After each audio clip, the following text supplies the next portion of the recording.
ಸನ್ಮಾನ್ಯ ಪ್ರಾಂಶುಪಾಲರಾದಂಥ ಶ್ರೀಯುತ ಎನ್ ರಾಜಶೇಖರ್ ಅವರು, ಸಿಬ್ಬಂದಿ ಸಂಘದ ಅಧ್ಯಕ್ಷರಾದಂಥ ಶ್ರೀಯುತ ಡಿ ರವಿಕುಮಾರ್ ಅವರೇ, ಕಾರ್ಯದರ್ಶಿಯವರಾದಂಥ ಶ್ರೀಯುತ MS ಪ್ರಕಾಶ್ ಅವರೇ, ಹಾಗೂ ತನ್ನ ವಯೋವೃತ್ತಿಯ ಮಹೋನ್ನತ ಕಾಲಘಟ್ಟವನ್ನು ಮುಟ್ಟಿರ್ತಕ್ಕಂಥ ಶ್ರೀಯುತ BM ಲಿಂಗರಾಜ್ ಅವರೇ, ಹಾಗೂ ಅವರ ಶ್ರೀಮತಿಯಾದಂಥ ಗೀತಾಂಜಲಿ ಮೇಡಮ್ ಅವರೇ, ನನ್ನೆಲ್ಲ ನಲ್ಮೆಯ ಸಹೋದ್ಯೋಗಿಗಳೇ, ಬಾಬಾ ಸಾಹೇಬ್ ಬೆಳೆದಿದ್ದರೆ ಕೆಲವೊಮ್ಮೆ JP ಅವರು JP ಆಗಿರ್ತಿರ್ಲಿಲ್ಲ. JP ಅವರು ಇರಲಿಲ್ಲ ಅಂತಿದ್ರೆ ನಾವಾಗಿರ್ತಿರ್ಲಿಲ್ಲ. ನಮ್ಮ ವ್ಯಕ್ತಿತ್ವ, ಅಸ್ತಿತ್ವ ಎಲ್ಲವೂ ಕೂಡ ಆ ಎರಡು ದಿವ್ಯ ಚೇತನಗಳ ಮೇಲೆ ಅವಲಂಬಿಸಿದೆ ಅನ್ನೋದು. ಈ ವರ್ಷ 2026 JP ಅವರ ಜನ್ಮ ಶತಾಬ್ದಿ ನಾವು ತುಂಬ ವಿಜೃಂಭಣೆಯಿಂದ ಆಚರಿಸಬೇಕಾಗ್ತದೆ. ಅದನ್ನು ನಾವು ಮನಸ್ಸಲ್ಲಿಟ್ಕೋಬೇಕಾಗ್ತದೆ. ಕಾವ್ಯಾತ್ಮಕವಾಗಿ, ಸಕಾರಾತ್ಮಕವಾಗಿ, ಗುಣಾತ್ಮಕವಾಗಿ, ಧನಾತ್ಮಕವಾಗಿ ಮಾತನಾಡಲಿಕ್ಕೆ ನಾವು ಯಾರ ಬಗ್ಗೆ ಮಾತಾಡ್ತೀವೋ ಅವ್ರನ್ನ ರಾಜರು ಅಥವಾ ರಾಣಿಯರಾಗಿ ನೋಡ್ಬೇಕು ನಾವು. ಅಂಥದ್ರಲ್ಲಿ ಇವತ್ತು ಲಿಂಗರಾಜ್ ಅವರೇ ಕೂತಿದ್ದಾರೆ. ಅಂದಮೇಲೆ ಅದು ಗುಣಾತ್ಮಕವಾಗಿ ಮಾತುಗಳು ಹೊರಬೀಳುತ್ತೆ.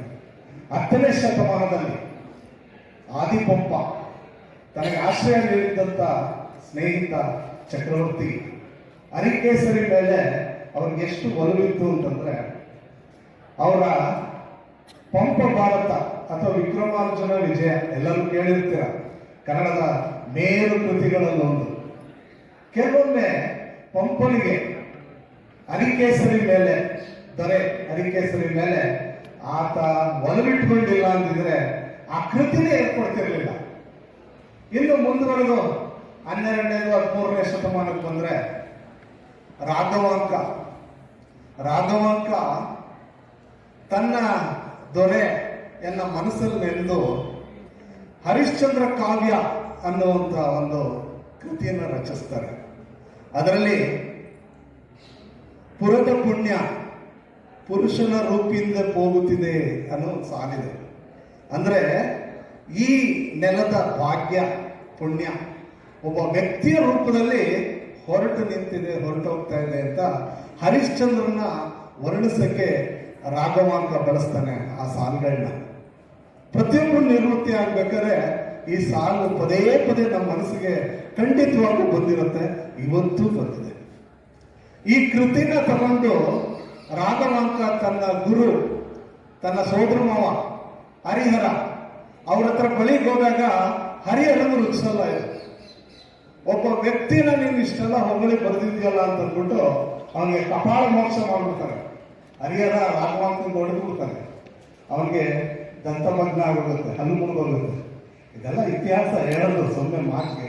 ಆದರೆ ಒಬ್ಬ ವ್ಯಕ್ತಿಯನ್ನ ಕುರಿತಾಗಿ ಒಳ್ಳೆ ಮಾತುಗಳಾದಾಗ ತಂತಾನೇ ಅದು ಕಾವ್ಯವಾಗುತ್ತೆ ಅನ್ನೋದಕ್ಕೆ ಇದೆಲ್ಲ ನಾನು ಹೇಳಬೇಕಾಗಿ ಬಂತು.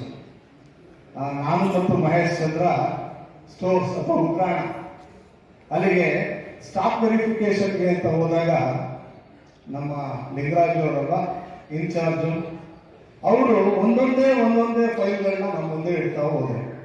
ಅದೇನು, ಮೊದಲು ಆಯಾ ಡಿಪಾರ್ಟ್ಮೆಂಟ್ಗಳಿಂದ ಅಥವಾ ಸೆಕ್ಷನ್ಗಳಿಂದ ರಿಕ್ವೆಸ್ಟ್ ಬರುತ್ತೆ. ಅದಾದ್ಮೇಲೆ ಅದು ನೋಟ್ಸ್ ಅಂಡ್ ಆರ್ಡರ್ ಆಗುತ್ತೆ. ಅದಾದ್ಮೇಲೆ ಪರ್ಮಿಷನ್ ಸಿಗುತ್ತೆ ಮ್ಯಾನೇಜ್ಮೆಂಟ್ ಇಂದ. ಅದಾದ್ಮೇಲೆ ಟೆಂಡರ್ ಕರೀತಾರೆ, ಕೊಟೇಶನ್ ಆಗುತ್ತೆ, ಕಂಪೇರಿಟಿವ್ ಸ್ಟೇಟ್ಮೆಂಟ್ ಆಗುತ್ತೆ, ಪರ್ಚೇಸ್ ಆರ್ಡರ್ ಬರುತ್ತೆ, ರೆಸಿಪ್ಟ್, ಇಂಟೆಂಟ್, ಇಶ್ಯೂ. ಇದಿಷ್ಟು ತೆಗೆದು ನಮ್ಮ ಮುಂದೆ ಇಟ್ಬಿಟ್ರಪ್ಪ. ಮಹೇಶ್ ಚಂದ್ರ ಹೇಳಿದ್ರು, ಸರ್ ನೀವು ನಮಗಿಂತ ಅನುಭವದಲ್ಲಿ ಹಿರಿಯರು. ನನಗೆ ಮಹೇಶ್ ಚಂದ್ರ ಹೇಳಿದ ಮಾತು, ಸ್ವಲ್ಪ ಹುಷಾರಾಗಿ ನೋಡಿ ಸರ್, ಇನ್ನು ಸರ್ ಇಷ್ಟೆಲ್ಲ ವ್ಯಾಪ್ತಿ ಇದೆ ಅವ್ರದ್ದು ಅಂತ. ಅಷ್ಟು ಸಮಗ್ರವಾಗಿ ಅವರು ಎಲ್ಲವನ್ನು ಸಿದ್ಧಪಡಿಸಿ ಮುಂದೆ ಇಟ್ಟರು.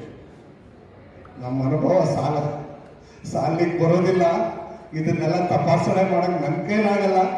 ನೀವು ಏನೇ ತಪಾಸಣೆ ಮಾಡಬೇಕು ಅಂತ ಹೇಳ್ತೀರಾ ಅಂತ ಹೇಳ್ಬಿಡಿ, ಅದನ್ನೆಲ್ಲ ನಾವು ಏನೋ ಪರಿಶೀಲನೆ ಮಾಡಿ ನಾವು ರಿಪೋರ್ಟ್ ಕೊಟ್ಕೊಡ್ತೀವಿ ಅಂದ್ಬಿಟ್ಟು ನಾವು ಮಹೇಶ್ ಚಂದ್ರ ಅವರಿಗೆ ಶರಣಾಗ್ಬಿಟ್ವಿ. ತಡ ಆಗ್ಬೋದು ಅವ್ರು ಮಾಡೋ ಕೆಲಸ, ಬಟ್ ತಪ್ಪಾಗಲ್ಲ ರೀ. ಅವ್ರು ಯಾವತ್ತೂ ತಪ್ಪು ಮಾಡಿಲ್ಲ. ಜೊತೆಗೆ ಏನು ಅಂತಂದ್ರೆ, ಈಗ ಅವರೊಂದು ಪರಂಪರೆನ ಬಿಟ್ಟು ಹೋಗ್ತಾ ಇದ್ದಾರೆ. ಈಗ ಅವರು ಸಿದ್ಧಪಡಿಸಿ ಹೋಗ್ತಾ ಇದ್ದಾರೆ. ನಮ್ಮ ಆನಂದ ಕಂದ, ಆನಂದ ಮುಕುಂದ, ಆನಂದ ಪ್ರಬುದ್ಧ ಆಗಿದ್ದಾರೆ. ಈಗ